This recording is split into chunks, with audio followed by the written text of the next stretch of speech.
Hello again, fellow time travellers. It's always lovely to have you with me. It's lovely to have you again for another journey through space and time. History is important to me. It might even be the be-all and end-all. I fail to understand how a person could make sense of the present, how they could come to terms with where they are in the world, where they are in time, without paying at least a little bit of attention to what happened before, prior to contemplating what might come after. I like to go looking for page 1 of the big book of time. But before we get started, I just wanted to say a big thank you to everyone who has subscribed to this channel. Thanks also for all your comments. That's really heartwarming to see feedback and to see people sharing ideas amongst themselves. It gives it a real proper family feel. Big thanks to everyone who's signed up to the Patreon site. It's the financial support from Patreon that enables the rest of the podcast offering to be free. Always has been free, always will be.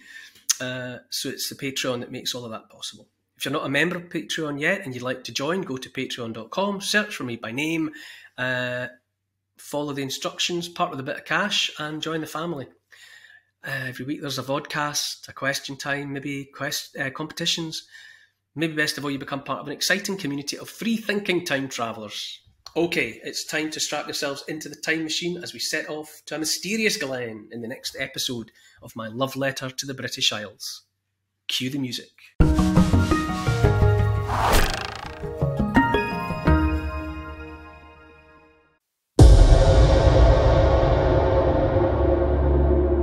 And there's so much feeling, human feeling manifest in there, because you can see it. And I defy anyone to go there and be in the presence of where fellow human beings have expressed need or sought help and not be moved by it.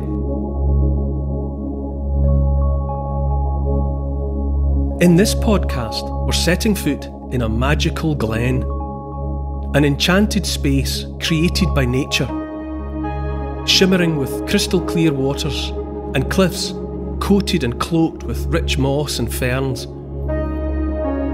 A place whose powerful presence has drawn people to it for millennia, rich with stories, hopes and beliefs. This is one of the places in which our ancestors invented the future. I'm stepping out across Britain to discover 100 remarkable places that have shaped you, me and the whole world. I'm Neil Oliver, and this is my love letter to the British Isles.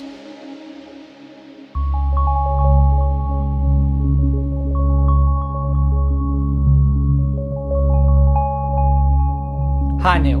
Last week you took us to the top of a mountain to survey all the kingdoms which sit within the archipelago of the British Isles. Where are we now?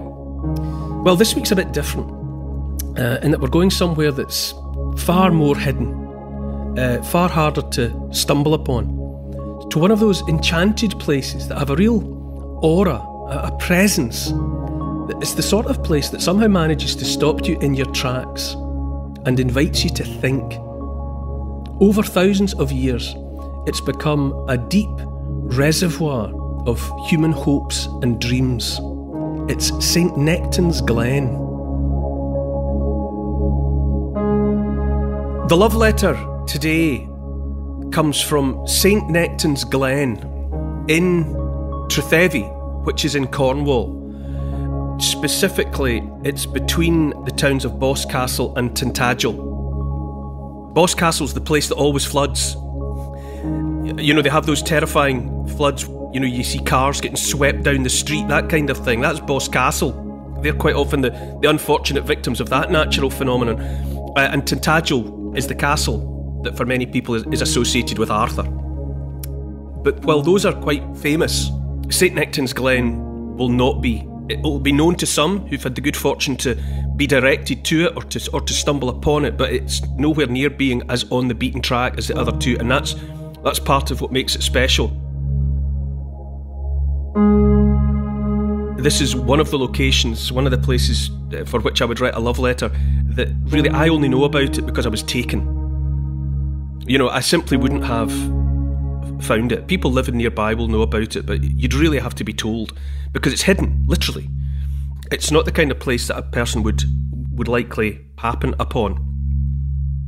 St Nectan was a 5th century Christian. Obviously, because he's sort of living and dying in the 400s, so very early in the story of Christianity in England, there's a lot of myth and legend woven around him. And it's called St Nectan's Glen because legend has it that he built for himself a little cell there so that he could be alone with his God. He was supposedly born in Wales. He was the son of a king, which is to say King Brithan, which is one of those names that sounds suspiciously like Britain. But he was born in Wales, but his family had come across from Ireland at some point, across the Irish Sea, and had settled in Wales, and Nectan was born there. Let's just say that he was born into a well-to-do family, born into power. But he took his inspiration to become a follower of this burgeoning, rising new religion of Christianity from Anthony the Great. And Anthony the Great is one of the, I think it's probably fair to call him one of the church fathers. He was one of those who went out into the desert of Egypt to live the life of a hermit. The rise of the solitary life, being alone with your God in the most spare and difficult circumstances, a life of the utmost simplicity, became a trend. And Anthony the Great was one of those, who went out into the wastes as Jesus had done, that sort of, 40 days and 40 nights in the wilderness. There was an idea that if you wanted to get close to God, or closest to God, that was one way to go about it. So Anthony and some of his followers lived like that in the desert, scraping a living and worshipping and thinking. And Nectan heard about this as an inspiration and decided that he would do likewise. So he led a small group of followers, and according to the story, they got aboard a boat. Let's imagine something pretty simple, a sort of a curragh type, simple seagoing vessel, maybe with a sail, but small. And they, according to Nectan's instructions, they just let it drift so that they would be taken wherever. And the story goes that having left South Wales, they drifted across the Bristol Channel and they came upon North Devon, specifically to a place called Hartfield. So the boat kind of comes ashore there, and they take that as their message. We had that bit about Durham Cathedral where the wandering monks, the wheel came off their wagon at Chesterley Street, and they took it as a sign. Well, same sort of thing. They had Nectan and his men had put themselves into the hands of God, and so they lived there for a while in the forest. Or in woodland there, living presumably what would look to us like a miserable existence, but maybe they were ecstatic on account of the faith that they felt inspired by. But that wasn't enough for Nectan, and eventually he wanted to be more alone, more desolate. And so he wandered and he found this glen in Trethevi. And it's a very narrow, steep-sided slit in the rock, basically, cut by a river. There's a river there now. There will always have been a river there. The river is sort of foundational to why it's there and what it is. And he built this little hut, let's say, a little simple dwelling, and he stayed there. And so forever after, it became associated with Nectan, and it's now St Nectan's Glen.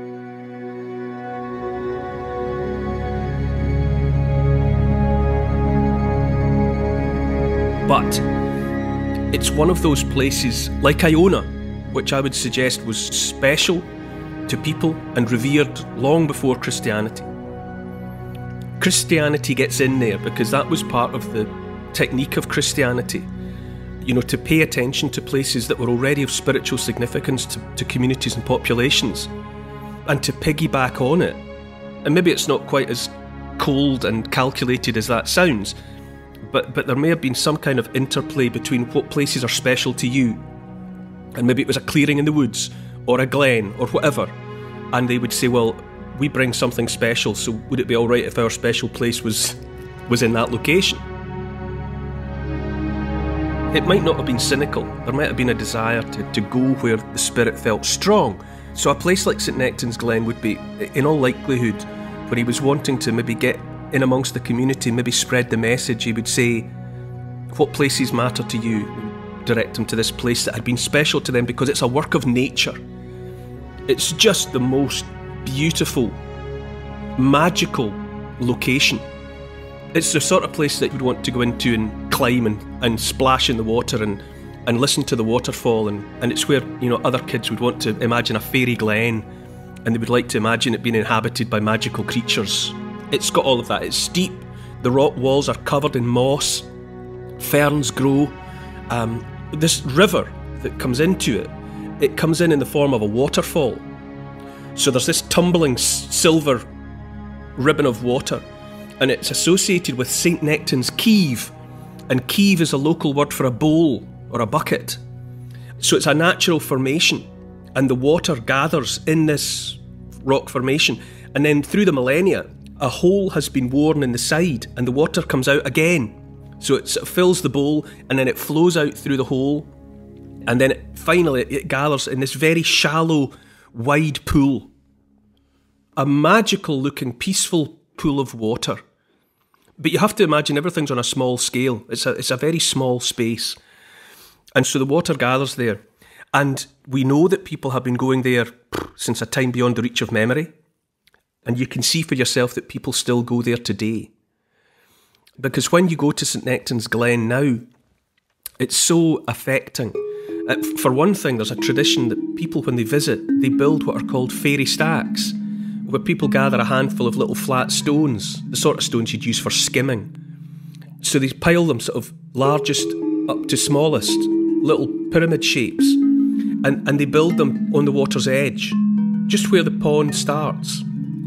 So you'll go and you'll see these fairy stacks, sometimes hundreds of them dotted about, that people make to show they've visited. But then people also bring mementos. So if you look around, as your eyes get accustomed, you'll see that there are like children's toys, like a teddy bear or a little cartoon character or whatever, tied by string, maybe to the branches of a bush or to a tree, or photographs, snapshots of loved ones, mums and dads, children, relatives, and these are pinned up, and everything's gradually being consumed by the dampness. So some of the photographs are recent enough that you can still see them, and others have obviously been there long enough that they've just faded away and been eroded away to blanks. You see also where people have scratched names into the rock, and sometimes it's heartbreakingly simple things like mum and a cross for a kiss. And everything about it suggests that, or reveals really, that St Nectan's Glen is somewhere that people go in time of need. You know, you're talking about people going maybe when they've lost someone, the loss of a parent or a grandparent, or maybe it's the loss of a child, and they've gone to the Glen in hopes of some kind of solace that is otherwise not available in the modern world. And it's heartbreaking and also uplifting to be in St Nectan's Glen, to be in the presence of where people have gone in a time of need. And we're well, in inverted commas, sophisticated modern people. We've got all the science and all the medicine and all the technology that a person could wish for. And yet evidently there are times and there are circumstances in which people find themselves where none of that gives them the help that they need. And as it turns out, the help they're after isn't to be found in a church or a mosque or a temple. They need to go, and they're drawn to places that are just made special by nature. And I'm not trying to explain it or to say that there's any point in doing it or that there's no point in doing it. I'm not saying that at all, but you can see that a place like St Nectan's Glen draws people in need. And they express that need in that time-honoured way, which is to say that they make an offering.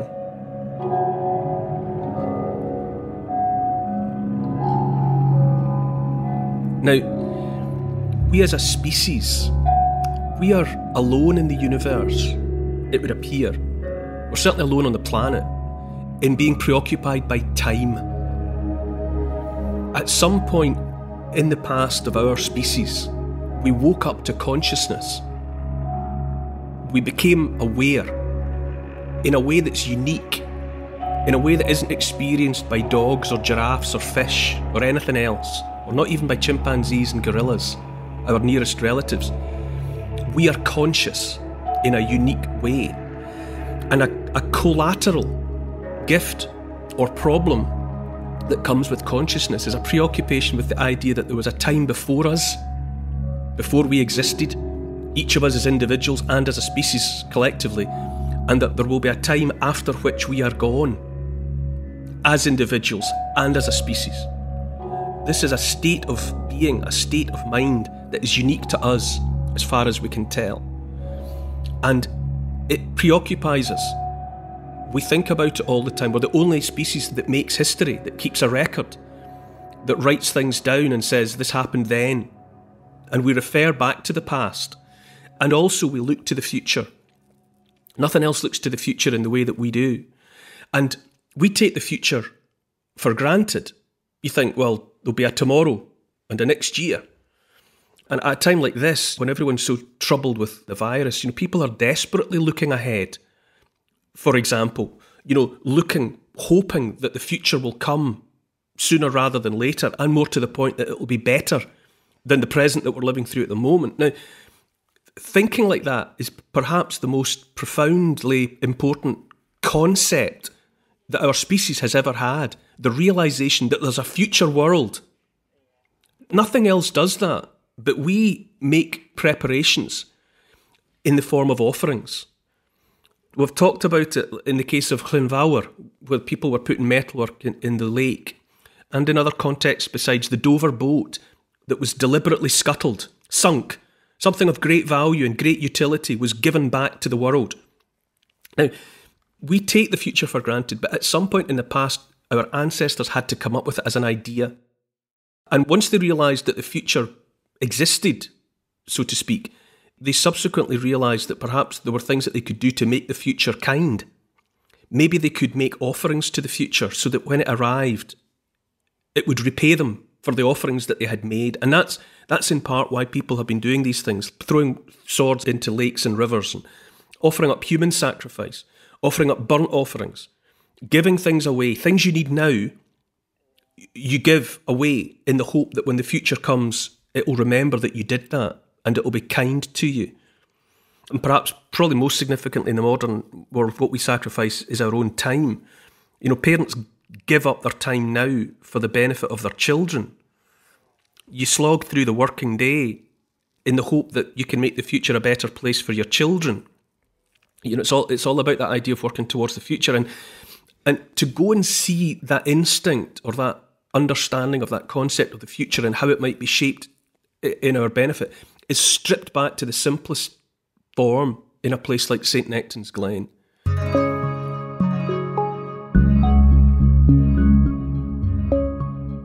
You see where people are going in, and it's almost as though they're just coming and standing in front of the reality of the planet.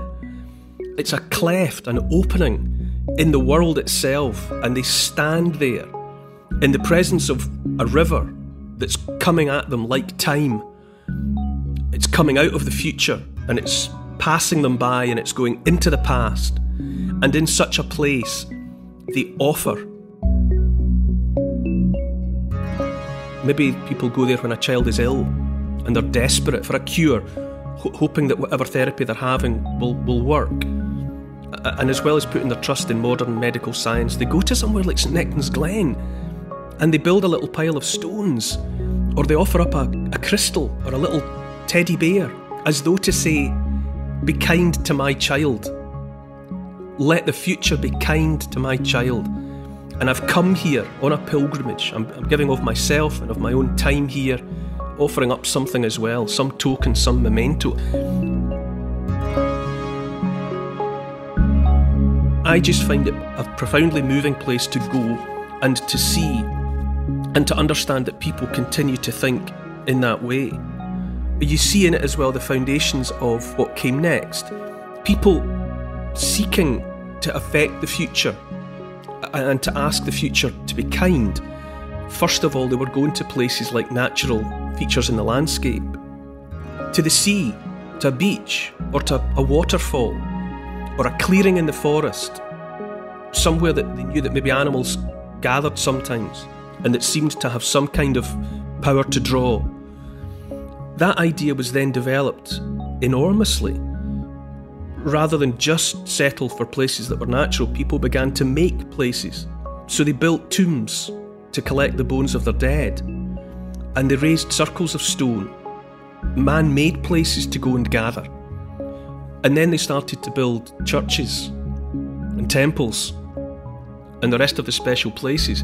But people go to those places, to the grandest cathedral, to express essentially the same urge that motivated people to go to St Nectan's Glen thousands of years ago. They're going there in search of something, some kind of comfort. And to me, I try to be mindful of how much we've complicated our lives. I'm aware of a lot of anxiety. I'm constantly anxious and stressed. And I know it. You know, I can feel the cortisol hormone coursing through my system all the time. I'm so anxious, and I'm aware of it. And I try to think, or I pay attention to the possibility that maybe we do it to ourselves with all the 24-hour news, all the data, all the websites, and constantly flicking through Twitter and Facebook and WhatsApp, constantly we're standing under a waterfall of technology.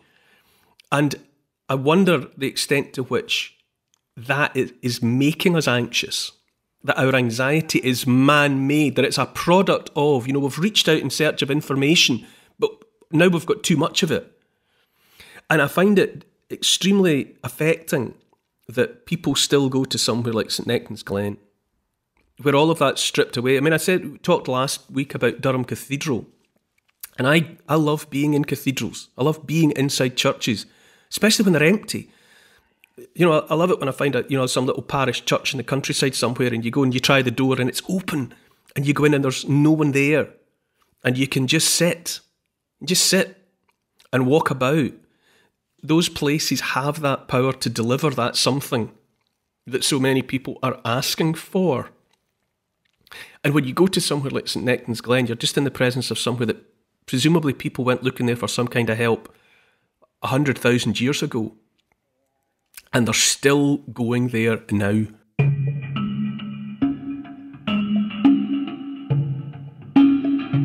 If you go to St Nectan's Glen today, you'll see it. The physical evidence of people of the 21st century who realise that there's nowhere left for them except that cleft in the rock where a waterfall fills a stone bowl. They go there. They go there for help, and that we still, as a species, some of us, make that connection with the source of help in the natural world, I think says something profound about us. And I find the survival of that instinct, personally, reassuring. Is it that places like this have the power to recharge your batteries? Yeah, well, it's that. It's also that I've been there when I've had the place to myself. And I've also been there when there's been a few other people moseying about.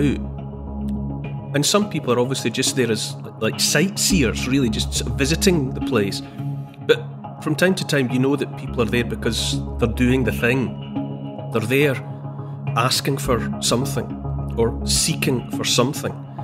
So whether or not you go and there are other people, as it were, making use of the Glen, or whether you go there and you have the place to yourself, you still see the evidence in front of you. And I think there's a sense of community.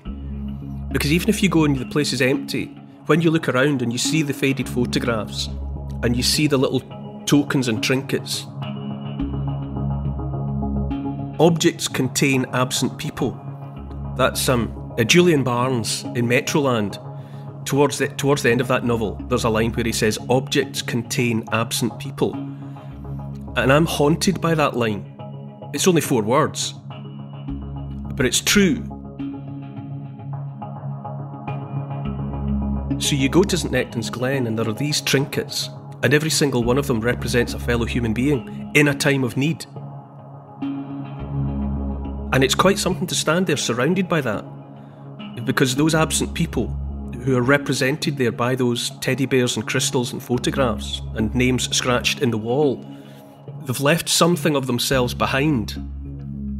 Need, a call for help, or a giving of thanks, who knows? But to stand there, it's almost like the place drips with the energy from people. It's different. I mean, you can get someone like me. I can get sort of. I acknowledge that I get carried away with my imagination about these places, but it just seems to me that, be it a chamber tomb or a church or a glen or a place, it just seems to me that when people go there, they leave something behind. It's almost like there's a reservoir of humanity in places like that. Because we're all in this life together. We're all here for this short time. And we inevitably all experience the same things one way or another. Whatever is going on in your life just now, even supposing everything's tickety-boo, either it has been bad or inevitably there will be pain. There will be loss. You know, there will be illness for you or for some of those close to you. Those experiences are inevitable, and they are all part of what it is to be human and alive. And there are places in the landscape, some of them made by us, but some of them just the work of nature, where people go and it almost feels as though they leave behind some charge, some some fading electrical energy, or like the weak power of an old magnet to still draw. You can feel it. And there's thousands of them. And every single person alive in the British Isles will have a place, somewhere they go, that means something to them. And the presence of all these special places is just like lights in the sky. You know, it's like lights in the firmament, and I just try to pay attention to the ones that seem to matter to me.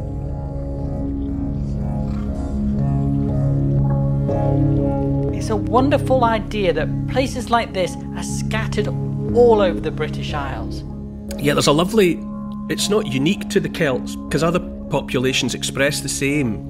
But in the Celtic tradition, there's a talk about thin places in the landscape, which is to say people where the ancestors believed the separation between this reality and other realities was, rather than a stone wall, it was like gossamer. There were places where another universe, or the next world, was close, and that the separation between the here and now and something else was thin. So the Celts have a tradition of talking about thin places, but I mean, I've been in New Zealand and spent time with Maori elders. For example, I mean, one example amongst many, and the Maori will tell you that there are places in New Zealand, and they don't use the word thin, but when they describe the very slight separation in certain places between now and something that they can't see but that they are convinced that they can sense, they are expressing the same emotion. Now, we're discouraged from thinking like that. You know, science and reason and rational thought and all the rest of it discourage that kind of thinking, but it's there. To me, it's important to acknowledge that it's there. You know, the thirst that from the soul doth rise doth ask a drink divine.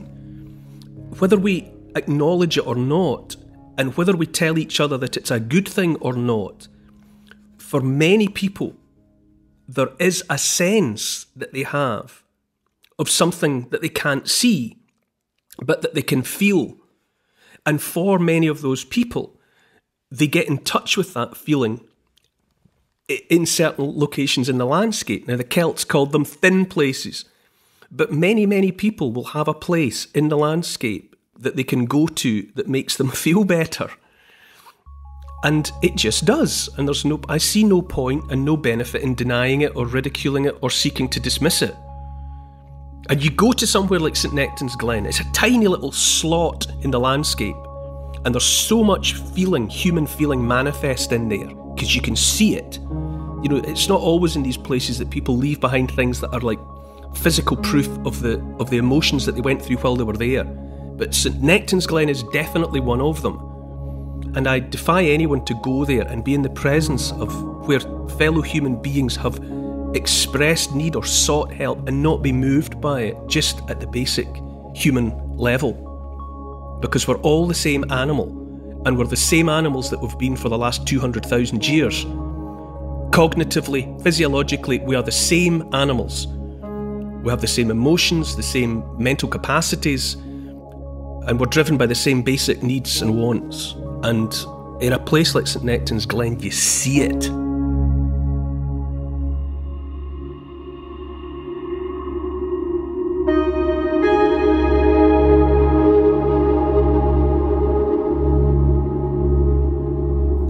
A glowing tower, watching over the reed lichties and their ships. The richest abbey in Scotland, a building where a document was drafted that would resonate around the world. A declaration holding the celebrated King Robert the Bruce to account. Powerful words on paper, nothing less than the assertion of democracy. Next time in my love letter to the British Isles.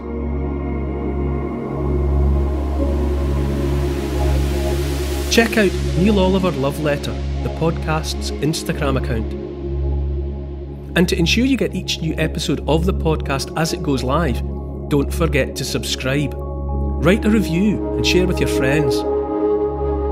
For further reading about these favourite destinations of mine, you could try my book. It's called The Story of the British Isles in 100 Places, and it's published by Transworld. Neil Oliver's Love Letter to the British Isles is produced by Paul Ratcliffe and Neil Oliver for Fat Belly Films. Music is by Malcolm Goldie. Social media producer is Oscar CFR. Additional research is by Evie, Lucian, Archie and Teddy. Finance is by Catherine and Trudy. Post-production is by Althorpe Studios, and the graphics are by Paul Plowman. And special thanks to the people across history who have made and continue to make these isles such an incredible place. This has been an FBF Podcasts production.